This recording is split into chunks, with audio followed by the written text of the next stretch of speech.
Hello, everyone. Welcome to the first episode of hopefully a long series of Team and Ambitions videos. Team and Ambitions is a team of Lorcana players in the Pacific Northwest. And I will be your narrator today. We're going to have a roundtable discussion of the news of the day. My name is Andrew Wang. I go by Doc. Moving on to our leader and founder of Team and Ambitions, this is Lindner. You might know him as sleepyGary, head judge at several high-level Lorcana tournaments. Carlos Solorio, also known as Nalaar. Javier Diaz, also known as McGee. Talia Gant, also known as Imigin. And Lewis Brown, also known as bigolfish. Thanks for joining me, everybody. And we're going to talk about the big news of the day, which is the Bucky Errata. In case y'all have missed it, it's been the news of the day in Lorcana world on today, July 10th. The big news is that Ravensburger is going to errata this card, and there are three big changes with Bucky. It is going from a 2-cost to a 3-cost, remaining inkable. It is losing ward, and instead of playing a Floodborn character, regardless of how you played it, to discard, now you have to play a Floodborn character using Shift. So adding conditions to its Floodborn effect. Now, there's been some controversy about this decision. It's obviously taken the Lorcana world by storm. Rochelle Brady has already mentioned in Discord about why they went the route of errata instead of a ban. We already know that there's a ban list that is within the Lorcana rules, but we're going to talk about that a little bit more in depth today. First of all, let's go around and talk about your initial reactions when you first heard the news. Why don't we go ahead and start with our humble leader, sleepyGary. Go ahead. Yeah, definitely big news. Green Seal players in shambles for sure. It's huge. I'm for one happy that they at least did something right. I think no news was the worst kind of news. But honestly, erratas are kind of the second worst kind of news in my opinion. But I am very thankful that they at least did something. I'm so happy. I even played Green Steel before, and I wasn't having fun making people discard. So yeah, seeing Bucky kind of errated, just on a casual Wednesday morning, it was definitely a surprise. I didn't see it coming. I definitely expected. Sorry, that was a cat. I definitely expected some sort of change, whether it came to erratas or bans to happen a little bit further along our timeline in Lorcana.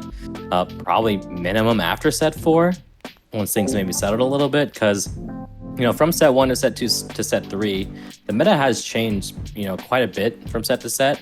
And that's not to say that certain deck archetypes haven't continued to exist for a while, but it's never really been something from set to set that has been overpowering the entire time. So without getting to see set 4, I guess Ravensburger decided that Bucky was going to be too strong.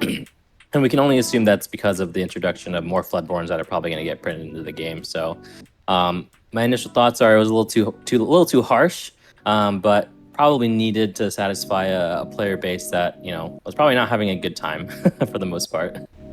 Yeah, I mean, it pretty much follows along the lines of what everyone else thinks here. I was pretty excited to hear that they had, one, actually responded to some of the issues that were occurring within the game itself, and 2, that the card that they chose to deal with was an uncommon from the set, so not their money card. Just such a mechanically dramatic linchpin in the deck. I am very much looking forward to the chaos of Toronto.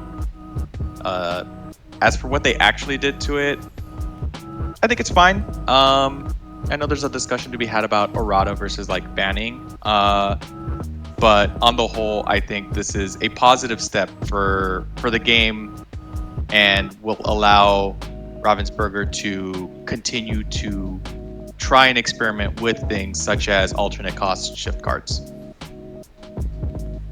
I mean, I definitely was shocked. Wasn't expecting something this far in.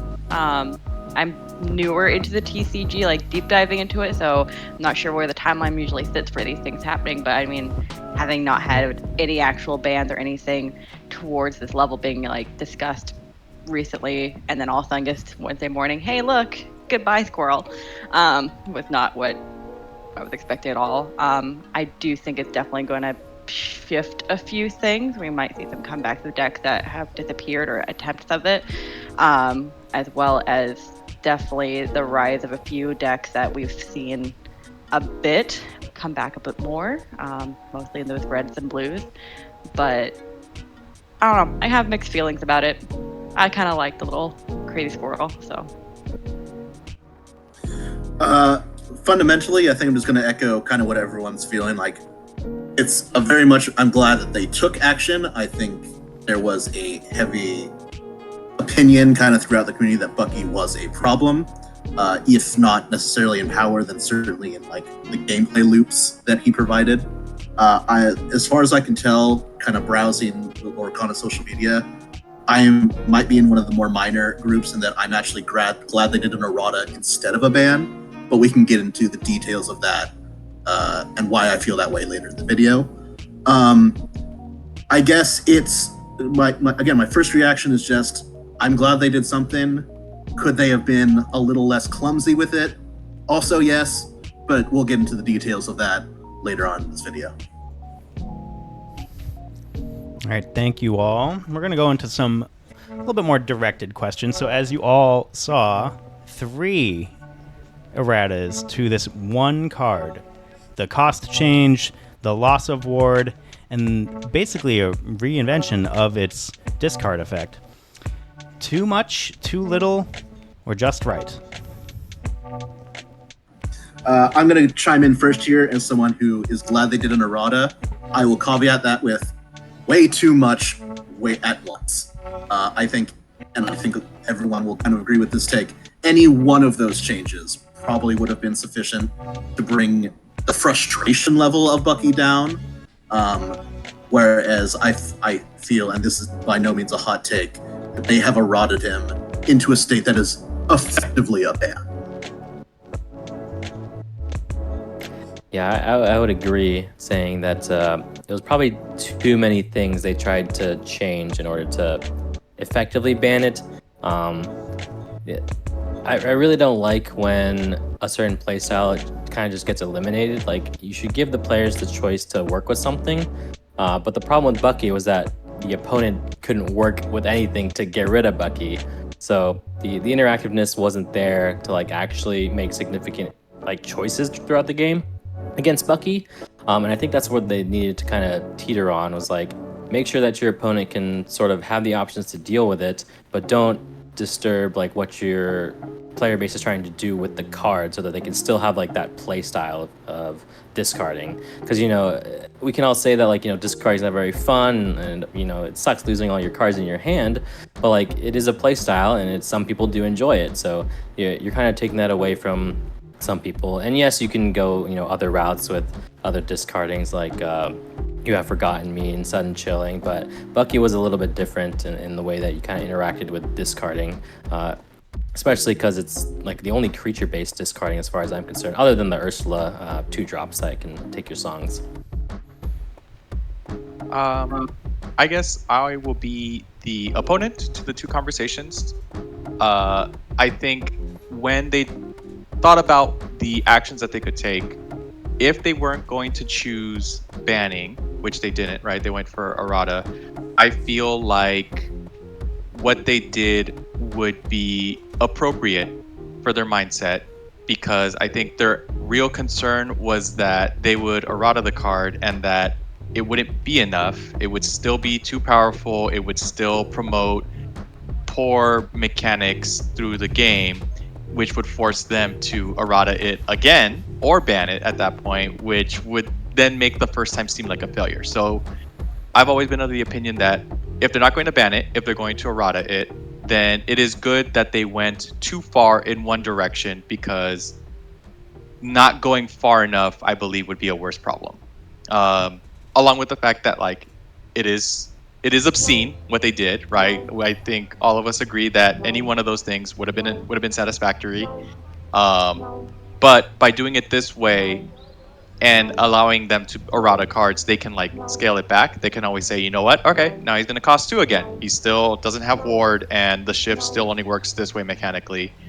But now they can bring it back to a level that everyone can consider acceptable, right? They'll find like a happy middle. But in terms of where to start, I've always been of the opinion that you go extreme and then you work your way back, rather than not go far enough. Yeah, to somewhat piggyback on you though, I agree and disagree with you in some points. I know for a fact that like we obviously don't have all the information, right? Because Ravensburger is obviously testing with set 5, set 6, who knows as far down as we. So it could be that Bucky is still 100% viable 3 sets in the future. But obviously we don't have that kind of initial information. So we're thinking about in the current, and it seems really harsh. The problem that I have, because I personally think this went really ham-fisted. It is a lot of hits, and I'm definitely curious what you think, Talia, because you're more of a green steel stand. But the problem is like you don't want to go from errata to errata, like, oh, we changed it, and then we changed it again, and now we have to reprint it for a second time, and everyone has to have their 3rd, 4th, 5th copies of their printed Bucky that do now 6 different things, and it's a blue card now, and you know, it can just get really out of hand, especially when you're talking about physical print of cards, right? And especially when I'm like, oh, I have to buy now my 5th Bucky because they've eroded it because now it's too strong again. It can be really shaky to like the faith of the consumers about the card game and stuff. But I do think, you know, Ravensburger, you know, makes a great game. They're clearly knowing what they're doing. Maybe set 5 we're having a different conversation that Bucky's actually totally fine and they actually hit the mark. It's just right now, especially if you're going for Toronto, it so hurts. It hurts so much right now. But yeah, I'm curious what you think as a green steel player. I mean, I agree with the fact that like you don't want to have to replace that so many times, especially since they did state too, like it's not going to be like available in packs. You're going to have to purchase it through a separate way later on when they do make that change. So it's like if they make that change and then 2 weeks later they make that change again, and you're having to now fork out more and more money for these different versions of the same card, it gets a little ridiculous.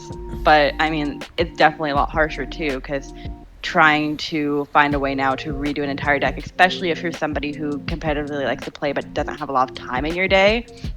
I mean, that it's a big hit for people like that, especially since a lot of people do play green steel right now. You're having a large amount of people now having to shift and go, okay, what am I going to do in less than 2 weeks? And so for like a normal working day person, that's like 6 days. You have 6 days to build a whole new deck. Like, I don't know how that's going to work. But yeah, no, it's definitely a little rough with how they did it. Yes, they went extreme. And I guess, yes, they could scale it back a bit, but at some point it's extreme to the point it's usable for both competitive as well as fun play?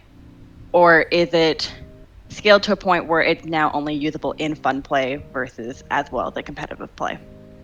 I think to make a point too, based on what you said for fun play and competitive play, I don't think a card necessarily needs to be functional in both at the end of the day. Like there are certain cards in games that are printed for the sake of just existing, to be honest, and or draft, for example, or other formats down the line that might come out. So you know, Bucky becomes the fun card. I mean, he's only like an uncommon or common or whatever, right? So it's not like he's a high chase, high value card. Like, you know, if they were to, you know, errata Diablo or something instead, I think someone mentioned it, you know, the card's much more expensive and they would put a bigger hurt on people's wallets, basically, to say, oh, I just bought these Diablos for $50 each, but now they're changing it and it's going to lose a lot of its value.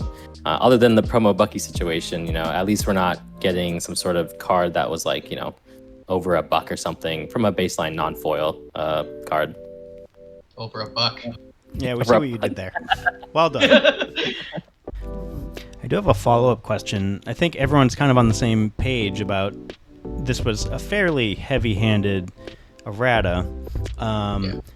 Do you feel like there's one specific of the 3 that was the most impactful that turned this to a card that had a chance to card that is now going to fall out of playability? In cost. I agree, and initially I didn't really think about it, I guess. I mean, when you read the text, like the fact that you have to shift is like pretty substantial because you're not always gonna shift your beast or shift your Robin Hood or whatever it may be, and having the ability to just play your 5-drop and get a discard was like really impactful. Now you like have to shift a beast or whatever if you want to discard their card. Therefore, you're also kind of losing a card because you're just shifting for the sake of getting a discard. But the cost, I think, is actually the most important because it clogs up the 3-drop spot that all these Floodborns came in with. And now you're either waiting till 4, which is back to set 2 to play a Floodborn again to like actually do something. And he doesn't have wards, so now he's just gonna, get pushed over by, I don't know, something like a Let the Storm Rage on curve. So the tempo is like really important here because changing the ink cost and basically moving the game plan 1 turn like really affects like the flow of the entire deck. And as more sets get printed and as this game continues on, decks are only going to get more optimized and faster. And basically the first 5 turns of the game is where the most impact is going to be. So the fact that Bucky can't come out on 2 is just maybe 1 turn too slow, especially if you're on the draw. Yeah, and I would even go so far as to say that if they had chosen not to change the ink cost and just remove the ward and also changed that it has to be shifting the card, not just playing a Floodborn character, that would, while still letting Bucky be interacted with, like with cards such as Boom or even Brawl if the other player is on the play, so they're wanting to head, it would still not fundamentally change a lot of the opening lines that Green still has. He would still be playing either Robin Hood or Diablo on 1, followed by Bucky, and then still you would be shifting either that same turn with Diablo or turn 3 with Robin Hood. The biggest impact, if it was still a 2-drop, would be that the Aladdin line would no longer work, which in itself is still a significant nerf. So I really think of all the changes, even though maybe you have to shift to get the effect looks more dramatic, I think the actual impactful change is changing it from 2 to 3 cost. Yeah, and just to comment one more thing, it's interesting you say that because the crazy opening for Green Steel is Bird into Bucky into Shift Bird. Well, for the most part, you want to get rid of the bird every single time. So, are you actually going to now boom a Bucky instead of that Diablo that's going to continue to draw cards on turn 2 if it didn't have ward? It actually kind of makes interesting gameplay decisions at that point if you were just to leave Bucky at his 2 costs, because I can either boom your Bucky or leave your bird alive, which I don't think I want to leave the bird alive instead. So I'm probably just going to leave Bucky alone at that point. Yeah, no, but exactly like you just said, that gives the other player 2 choices as opposed to 0. And Exactly. That's already better gameplay. I would probably disagree and say that the shifting requirement in order to discard is the biggest thing that kills it, because it isn't just Aladdin, it's also Jafar, because Jafar does not get shifted on anyone. Flynn, more commonly in most decks, no longer gets shifted on anyone, it just gets dropped. Beast has nothing to shift onto. The inherent power beyond Bucky was the sustained discard from playing whatever was off the top of your deck, right? The most backbreaking, absolutely, was the turn 2 Bucky into Shift Diablo in the first turn, or the second turn. That, I feel, is something that would still be feasible with Bucky if he didn't have ward and was a 3-drop. You would just move it over to the 3rd turn. I legitimately believe that the fact that you're supposed to now shift a card in order to trigger the discard is probably the thing that kills Bucky. Bucky gained his value from staying on the board and turn after turn just playing anything, off the top of your deck, any Floodborn, causing your opponent to discard. That is what made Bucky backbreaking. That is what made that whole deck function as a efficient machine. See, I think this is going to be the theme of the night. Disagree with everyone. I think it's the no ward, actually. I think it's what the hugest thing about what people complained about Bucky. It wasn't like, oh, the ETB triggers are too unfair. It's that I can't kill it. I have a brawl on 3 and I just can't brawl it because it has ward.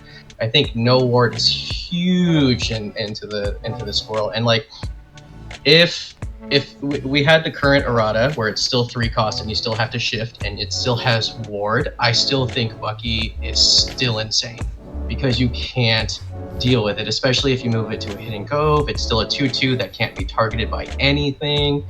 And like, yes, I do agree. Like like Jafar, Sad Boy, Lynn, they all do get hurt. And yes, you will probably be discarding a little bit less, but the fact that Bucky can just stay there forever unless you prepared it or giant tink it just means even if you like slowly but surely just shift onto stuff, you're grinding your opponent's hands to dust and you can't do anything about it. That's why Bucky was so unfair, the unplayability of it. And that's why I think no ward is probably the hugest thing that got removed from the card. Yeah, ward loss is the hard Yeah, part. can I change my answer? But, hey, we convinced someone. Let's go. Yeah, I mean, yeah, I agree with everything you said, though. Yeah, ward is definitely what kept it alive. I do think with the increase, though, in the cost, it's definitely what's going to cause the bigger shift in how the deck operates in general. I think the big thing, though, here creating this errata is they should have also changed what those stats were. Because to keep them at the 1/1, but at a higher cost, that's more damaging to the long run in this deck. Because that's what's creating him to be unplayable now. Is because by the time you get him out, he's just going to die that turn. I do agree with that. Now that he does not have ward and he comes in a turn later, they could have given Bucky some stats. Yeah. He still statted as though he had ward, even though they got rid of it. That's the thing that like why I think ward is so detrimental. Because if he was like a 5/5, then sure he doesn't need ward. He's a 5/5. But then he's a 1/1, and it's like, oh, we justified him being so small because he had ward. But now that he does it, it's like, why?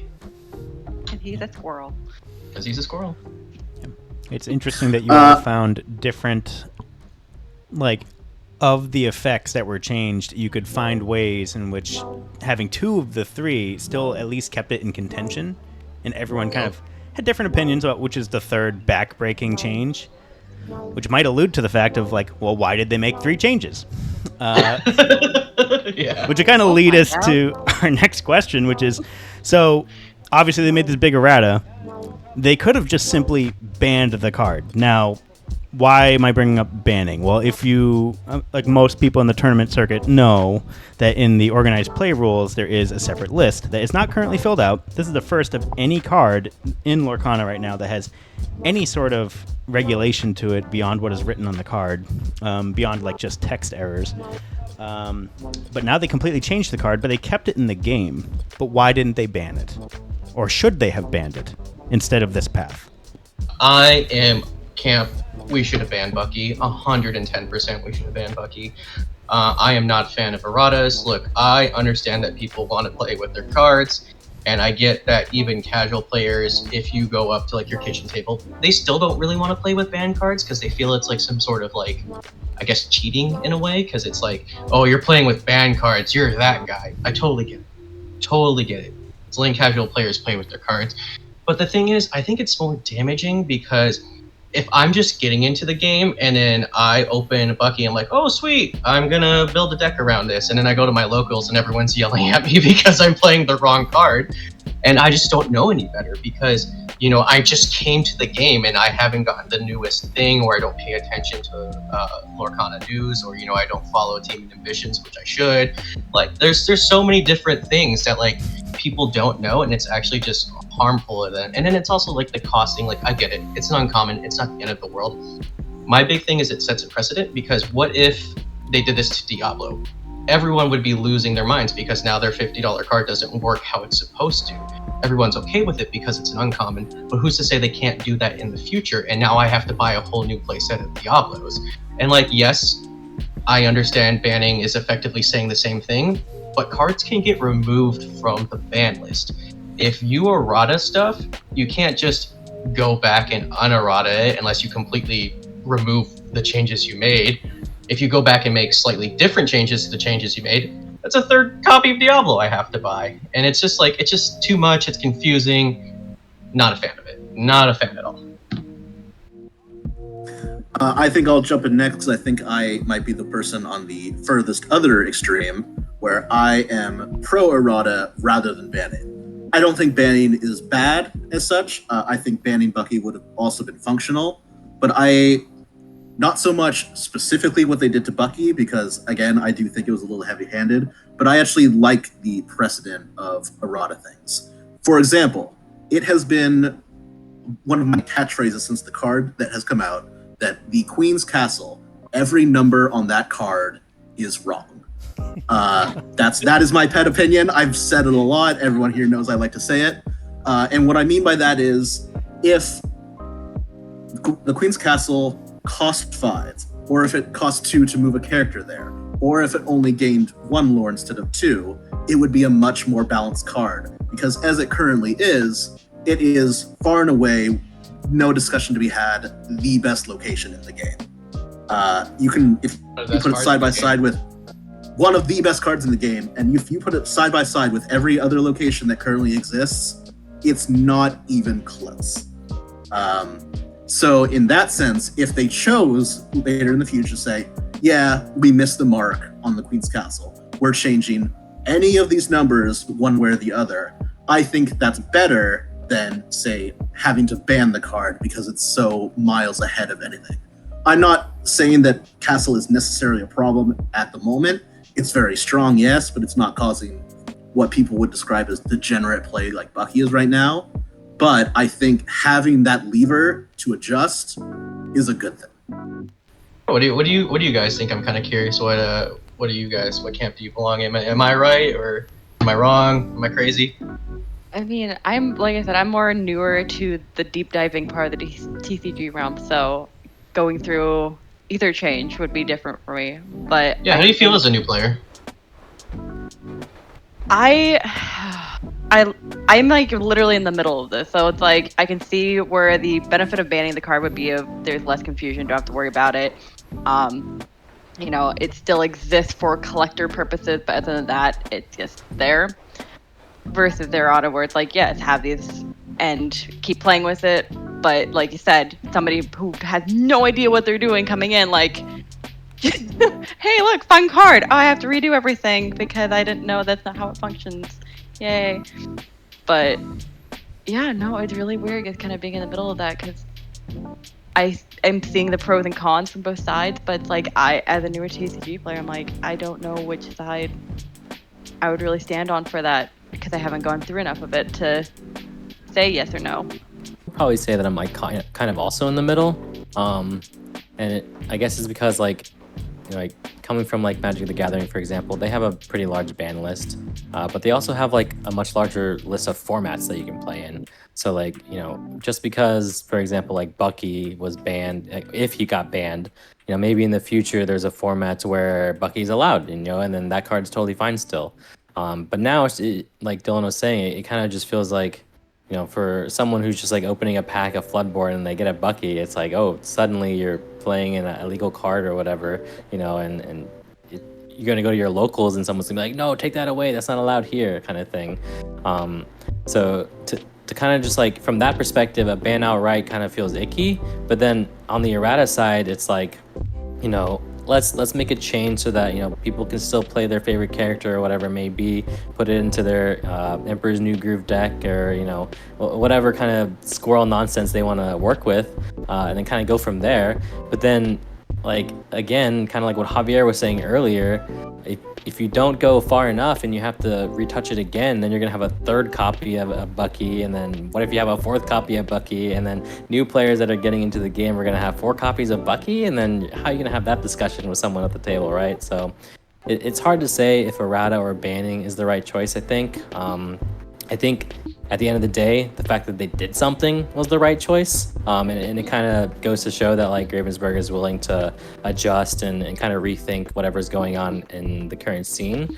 And then that's always a good sign. Even if they miss the mark with something, we can continue the conversation like we are doing now. And, people online and in the forums can continue to, share their opinion and, hey, maybe the next card really does hit the mark or whatever it may be. And we continue to move in the right direction. Yeah, I agree. I fall in the middle. I have 2 frames of mind about this that kind of result in me not feeling for or against their decision. Personally, I prefer errata only be used for clarification, not necessarily for like power level changes. In those situations, 100% I like errata. But that being said, I don't particularly have a strong opinion as to how Ravensburger should have done it. I am okay that they used errata to fix it. From what it sounds like, they have a plan in mind for the distribution of the corrected cards. So as long as that happens to be done properly, like maybe they give every TCG that has an organized play license with Ravensburger 60 Buckies or something, right, of the new ones, and then just like anyone who opens a bad Bucky or an incorrect Bucky can take it to the shop and just like replace them one for one, and then Ravensburger handles it. And then if there's another errata, they just repeat the same thing, right? They just hand out these replacements to stores to allow them to be able to swap everything out. I appreciate the fact that they want the card to still be usable, right? Because in the same vein of someone explaining that like, oh, that card's wrong, that's not how it's played anymore, I could imagine just as many feel bads as, oh, you can't use that card, your deck is illegal, like you can't play it, go throw it out or whatever. I think functionally, with a new player coming with a Bucky that they don't understand has been changed, whether Bucky is banned or whether it's been errated, functionally is the same for that player. If they just open Bucky in a pack and they're not tuned into Lorcana news and announcements and stuff, whether it's a ban or a heavy errata, they're still going to show up to locals with it in their deck. At least when it's errated, they're not literally playing an illegal deck. Their deck is probably much worse, but they are not breaking any of the rules of the tournament structure. To Dylan's point earlier, maybe the reason they errated it and not banned it is because in future sets, Bucky is still viable. Worse? Yes, but still viable, right? Like maybe in 2 sets from now, we're like, oh, okay, now we understand why they didn't ban it. We understand why they moved it to a 3 cost, why they took off Ward, etc., etc., etc. I like Ravensburger deciding to keep both options in their tool belt rather than limiting themselves to one specific type over another. Because I don't think there's any reason why they should be forced to narrow their ability to impact how the game is played. Either is fine with me. I think the priority for me was that they actually did something about it, right? Like I think inaction would have been the worst decision of the 3. My big concern is coming from a game that like had heavy erratas is really the allocation of the cards, because it's fine when it's 1 card, but like if it's like 5 or 10 cards that I have to remember, it actually does this, especially if I'm in a tournament where it's like, oh, I'm thinking about my lines and it's like, oh wait, I also have to think about how does this card actually work now compared to the one in my hand. It's such a huge problem. Now, if they're very quick with the print of the new Buckies, I'm very happy. But I've literally played card games where they've errated stuff, and you would not see physical cards for months. So you just had to remember it, and you also have to remember like they're shipping from large boats and stuff like that, and it's a whole global thing. We may not see errata Buckies for several months from now, and I think that's really hard. Not only on just me as a person who enjoys the tournament scene, but even casual players won't be able to grab it. And now it's just like, oh, beyond this new game you're learning, you also have to remember how these cards that are printed this way actually work now. And it's just a slippery slope. But I know they said it's going to be a unique thing, so I'm glad they acknowledged that, like, hey, this is not the precedent. I think they're also trying really hard not to have to ban cards because, like they've said, they just want it to be all around fun. They want it to be a fun, enjoyable thing. And in like the mouse culture that we have here, that it banning something just kind of goes against the other side of this game, not the Ravensburg side, but Mouse's side. I'm also I'm curious because I know you've been hearing us talk a lot, Andrew. What's your opinion? Like, are you firm or are you kind of in the middle? When it first got released, I was more firm about, errata is functionally the same in this situation as a ban. Based on my card history, like I've experienced card erratas before, where you just simply just have to know that the effect has changed. And eventually it got to the point where there was just too many to kind of keep track of, or it kind of guaranteed that a reprint was coming, and then you would just use the reprint version. You can use the old version, but as long as you knew that the new version was coming. Now, I think we're in a state now to where like that is still fine. I don't think anyone with this new errata is trying to get turn 2 Buckied again. So like if someone plays a Bucky on you, you're not going to be like, all right, I'm going to let that slide. No big deal. It's a fairly easy thing to remember. So I don't know how quickly we need like the updated cards, because like right now it's the only one. And it's so well known. So I don't think it's as like confusing as it probably could be. Some of you have already kind of spoken to this, but let's say we're talking like 3 years down the line, we're on like chapter 17. How would you have, in your perfect world, what would that have looked like? Would they have utilized more of the ban? Would they have utilized more errata with a quick reprint? Like what would that look like for you in an ideal state? I think for me, a lot of that will depend on whether or not they decide to go for a rotation format, which is to say that only certain sets are legal at a time. So maybe if anyone familiar with Magic the Gathering, for example, in the standard format, you use, usually the last 2 years. Then on a specific known date, certain sets will fall off in order to let new sets come in. So like at one point you might have, for example, 6 sets, but then as that period goes on, you work your way up to a total of 10 sets. These are ballpark numbers. I don't play Magic the Gathering anymore, so these are probably wrong. But then when rotation comes, you drop down to say only 4 sets are legal.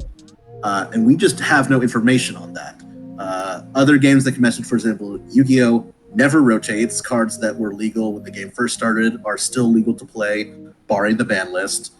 Magic, depending on the format, rotates frequently. The Pokemon TCG also has a rotation. Someone nod to tell me I'm correct. Thank you very much. And Hearthstone as well, the digital card game, does a rotation, while also having a format where you can play the oldest cards. So in terms of talking about years down the line, I think until Ravensburg kind of announces their plans for that, one way or the other, it's hard for me to chime in on that topic. I think it's definitely something that like a future discussion can have, whether like, is rotation good, or do we want like a legacy format? But I think to kind of answer your question, and what I'm accustomed to is that I would prefer, once we obviously get more products, because we're only gonna have like 4 sets, it's way too short, is a standard like rotation where we have X amount of sets that eventually move on, just because it breeds new health into a format, especially if it gets kind of stale, without having to have an insane amount of bans. That being said, obviously stuff does get banned in standard, which is fine. Sometimes, cards are way more powerful than what we think, but I think that would be my ideal scenario, without getting too much into it, is a standard rotation with bans if necessary. Yeah, it kind of feels like you would need some sort of rotation. I mean, we have lots of TCGs to kind of look back on and see how it's progressed, and there's kind of like a standard, if you will, now for how to release sets and create those formats. Because if we're 3-4 years down the line and we're still trying to use set 1 cards, like people that are new to the game is like they're almost never going to get that product. Like the TCG market is going to be completely gone by then, especially if nothing's being reprinted. And I don't think we have any confirmation on whether or not set 1, set 2, set 3, set 4 is going to be printed into oblivion. But for the most part, I mean, TCG sets in general have a limited amount of prints over time. So if we don't go with like some sort of standard rotation in the future, then you're never going to get those Mauis or whatever from set 1 if you wanted to make a deck. My answer is pretty short. Not knowing how the game is going to be several years from now, I will be content with whatever option they choose, as long as they manage to keep the game itself alive. I don't particularly have any strong feelings about what they end up deciding to do primarily as their system, as long as I still get to enjoy playing Lorcana. Agreed. Good answer. Good answer. I think we've talked about the errata pretty thoroughly. So why don't we hop off Bucky? We'll say rest in peace for Bucky, but for the next exact 30 days, he will have his time to shine. Sorry for all of you out there. If you don't like green steel, you will probably see a fair amount of it at your set championships because people want to use it while he is in his current form. But then we will never probably see him again, based on what everyone's saying. So, the interesting part in all of this is that it will errata on August 9th, which is when Shimmering Skies is due to release, which does not necessarily affect the Shimmering Skies release, but what it does affect is what Javier alluded to, which is DLC or Disney Lorcana Challenge Toronto. Huge impact, with basically the deck that won DLC Chicago kind of off the table. And it is still a set 4 meta. What do you all expect? So I would not expect green steel to be simply gone. It will be very different, but I think there will be a version of it that will be similar to what we saw towards the end of set 3, where it's more of a mid-range grindy deck that leans much heavier into the Ursula Deceiver of All sort of package to gain great value over time with double singing, all sorts of things. Let Storm Rage on, Mother Knows Best, which has, even in the green steel versions that are running Deceiver of All, you do not see Mother's Know Best anymore. Will it be as strong as Bucky? No. There's a reason that everyone's playing Bucky and not that version right now. But I think the deck fundamentally, or the color combination at least, still exists. Yeah, I definitely think that the deck is still alive. Like we saw in set 3, it went to Merfolk and Flynn Riders and stuff like that, which I think those stocks are definitely up. But I think effectively, it doesn't matter if green steel is still good. The psychological impact that Bucky's gone, green steel bad, I think is going to affect a lot of people. And I think we're going to see red purple winter for sure. I think everyone's going to be on Ruby Amethyst. I think it's going to be the 8 of the top 8 decks. I think that's what most people are going to be playing for a DLC. I'm not going to Toronto, but if I was, I would definitely, if I was a green steel diehard, I would throw my green steel away and pick up my Merlin Rabbits, give them a little kiss on the cheek, and go to Toronto. Yeah, I definitely agree with that. I don't really think we will probably see green steel in that top 64 at Toronto. I mean, it's definitely be a lot of changes to make in a short amount of time. There's been talk about adding Morphin just to get that counter for people who wanted to still try and make it work. But it's going to be a tough change in this short amount of time, no matter how you go about it. Yeah, it'll be interesting to see that probably some of the decks that have faded out from the set 4 meta, not completely, but we don't see as many Steel Songs performing as well, or much like DLC Atlanta, just some rogue deck will just swoop in and people will get their creative hats on and take us all by storm, just in time, of course, for Shimmering Skies meta to hit the scene. This is not a hot take by any means, but I think if we expect red purple or ruby amethyst to be very prevalent in Toronto, you could reasonably say that a deck like Amber Ruby Mufasa could make a very serious comeback. I personally agree. I think there's going to be a lot of people, like Dylan said, that are like, oh, I guess it's just going to be red purple. But there was several decks that could outgrind red purple, right? That just had infinite value that were held out by green steel, by Bucky, right? By Diablo, like Mufasa, as was mentioned. There was the Amber Amethyst control deck, like creature control deck, where you just aggroed out and you had Hades as a recursive package, where every time they would be prep, you just play a Hades to grab a Hades to play a Hades to grab something. There were a lot of decks that could not get past green steel as the cornerstone of the meta, right? Every deck had to be tuned around, right? Red, blue steel, they both had to set up their engines to work off of minimal resources in their hands to be able to draw as many cards as they could so that they could go big. That was their strategy to try and beat green steel, specifically just because they couldn't keep any cards in hand to be able to develop any additional interactive strategies. Red purple condensed itself down from its control package into something that could handle not having any cards in hand, right? It just became this weird cycling until you can hit B prep and then maybe you'll win kind of deck. There was a lot of warping of the metagame required for a deck to survive against green steel, which made it weak against ruby amethyst or ruby sapphire, or in their case couldn't even exist because they just couldn't get past emerald steel.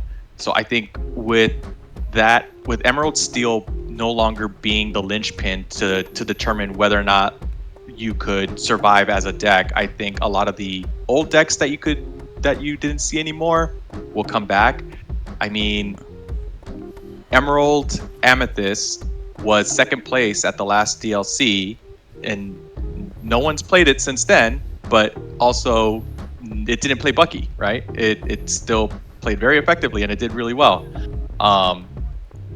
Mufasa, it's just decks that couldn't exist because of green steel will now have an opportunity to exist again. And then decks that did exist because they tuned to beat green steel will now have the ability to expand and change their strategy to be able to incorporate dealing with other decks in new ways. As someone who is going to Toronto, I am incredibly excited. I think it's going to be absolute insanity with the types of decks that you're going to see. Will Ruby Amethyst do well? Yes, it absolutely will. With proper skill and luck, you can compete against pretty much anything. So talented players will use it. They will do well with it. It may possibly win. But I think to say that it's just going to be that is underselling the abilities for other decks to exist now that green steel is no longer the litmus test as to whether or not your deck can exist in Lorcana. I think I would agree. I'm kind of on both sides, actually. I mean, with green steel gone, green steel's going to exist, but as Lewis said, just as a different shell. And if we go back to set 3, where we're kind of like in that aggro package with the merfolks and the Flynn's, and we also have a slightly different line with the Ursulas, like that had a lot of legs against red, blue, and red, purple just the same. I think the fact, though, that now that we don't have Bucky as kind of that like do-all be-all against red, purple, especially, red, purple, like Dylan is saying, is going to be really prevalent because they're just the most flexible deck in the format. So now they can just, they can play 8 1-drop skin probably. They can drop the Flynn and not worry about like their whole entire hand getting destroyed, basically. And you're probably going to have to play to the board now because now your green steel player is being aggressive. The reason you were able to just kind of not do anything and wait till be prepared is because the current green steel Bucky, they don't really quest for a lot. So the games would actually go pretty long. But against original set 3 kind of green steel, the game was over in like 5 turns if you didn't play it correctly. But especially now with the addition of Brawl, you can like kind of take out a Brawl on turn 3 and then maybe trade your snake take out like a merfolk or something on turn 3 with a Brawl and then like trade your snake into something else. Like red purple definitely is just going to adapt, basically, as like Javier was saying. It's kind of the cornerstone of the meta. It's like always that guy that's going to be around there trying to figure out what to get done, and it's definitely one of those decks that you can kind of pilot well, and if you pilot it well enough, then you're going to kind of be able to take down most things that come your way. So without Bucky there, they're probably going to be less, maybe a little bit more greedy, I suppose, with the way they play their hands, and kind of just, maybe not just mulligan only or alter, I should say, for friends on the other side and rabbits and stuff. They can keep the 1-drops and keep the 2-drops and kind of actually play the game now for the most part. So I kind of wanted to ask a question to everyone without really getting into it. Let's say you all got a ticket to Toronto, congratulations, and you had to pick one deck without really explaining too much detail into it. What are you playing for Toronto? Red purple. Red purple. Ruby Amethyst all day, every day. I'm just going to agree with you. I'm currently a blue steel player, but a lot of that is because exactly of the prevalence of green steel. So if I expect that to be number and I don't know exactly what the meta is, I think I would default to my set 2 love, red purple. If it was like right this second, like, yes, you're going to Toronto, and I literally guess no change in my schedule besides that, because I'm like I said earlier, one of those working class people, I have 6 days maybe put this together, I'm just going to end up going back to my Amber Steel song deck because that's all I have time to basically that I know how to play and play well. I think it has legs. I think it has Yeah. legs too. It not as much as it used to, but still a lot It we might can do though. with It might. It might. Yeah. I mean, Steel Song specifically was always rode that line of having exactly enough cards to like execute its game plan. But with Bucky in the picture, you are minus 1 or 2 cards, and that completely wrecked the game plan.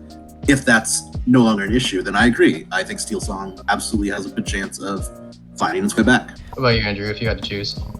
I will be at Toronto, and as someone who originally played a deck that was greatly affected by Green Steel, I will be playing that, and that is all I will say. Fair enough. What about All you, right, Bucky? keep it You want to secret. keep Keep it? it. You want to keep it secret too, or are you going to announce to the world what you're at? I love red purple. I played red purple since the very beginning. If I were to go, if it were like this weekend and I needed to decide, I think I would try purple steel. Honestly. All right. Yeah, so I'm not going to Toronto, but I mean, I guess if I had 1 week to choose, it would probably have to be Ruby Amethyst. I don't think there's ample enough time for like in a 1 week time span to really like brew something that's perfect, I suppose. And I've always been under the opinion that you should just kind of play what you're comfortable with. And I have hundreds, maybe thousands of game at this point as Ruby Amethyst. I think the important parts will be what tech card you choose going into the challenge event. If you think that everyone's going to be on the Ruby Amethyst train, then maybe spellbooks are coming back in again. Who knows? If you think people are going to be like, oh, everyone's on Ruby Amethyst, let's counter that with some green purple hyper aggro, whatever it may be. Okay, I guess we're sticking to the Peter Pan rushes or something, more brawls, more things to just remove stuff. So at the end of the day, I think you just gotta kind of pick what you can for that you're comfortable with, and just pilot it as well as you can. And for me, that would be Ruby Amethyst probably. I think at the end of the day, I am, I heard some discussions, people really upset about the direction that Ravensburgers went. And, they're like, I don't feel this, the same strength as I did in the card game and stuff like that. I actually think I feel stronger about it. Look, I may not be happy about the direction they went, but I'm happy that they're willing to listen to us and do something about it. Like, if you think about it, Green Steel hasn't been a problem for that long because the game is not that long, and to have something this drastic of a change this quickly into the health of the game means they're listening. And I'm not saying that to invalidate anyone's feelings of upset. I get it. I totally get it. It came out of nowhere, right? So you do feel a little blindsided. I get that. But for me, I'm super happy that we now know they're actively listening to us, which means that if this problem happens again, it will be dealt with. And actually, it's been dealt with within a short time frame. Like, we're not in this like Green Steel winter. Like, it does feel like that because it's been a problem for like a month. But like in the longevity of a card game, that's nothing. I've played metas where they've been terrible for almost a year or more. So to me, I'm very happy that they actively did something. So to me, it just strengthens the idea that this game is going for the long game, that they're willing to listen because they care, not even for just competitive play, but the casual players as well, because it wasn't fun discarding your hands to your buddy on your kitchen table. So like, they just care about everyone and they care about this game, and I'm happy because I love this game, and I'm glad that I think it's going to go for a long time. I am feeling better about the game now than I was when I woke up this morning. Agree, 100% agree. I agree with that as well. All right. Well, thank you all for joining me in this conversation. Great discussion, everyone. Anybody going to DLC Toronto, you'll see myself or Javier. Please say hello. I'll put links to everyone's socials in the video description. Please reach out. And if you really liked this kind of style of video, leave a like, subscribe. Yeah, and if please continue the discussion. I'm here. I'm curious. We're all curious what you all think. Tell us how you feel. Yeah, who's right, who's wrong? Are we all crazy? Let us know. All right. It's been Teaming Ambitions. Good night, everybody. Yes. Thank you very much.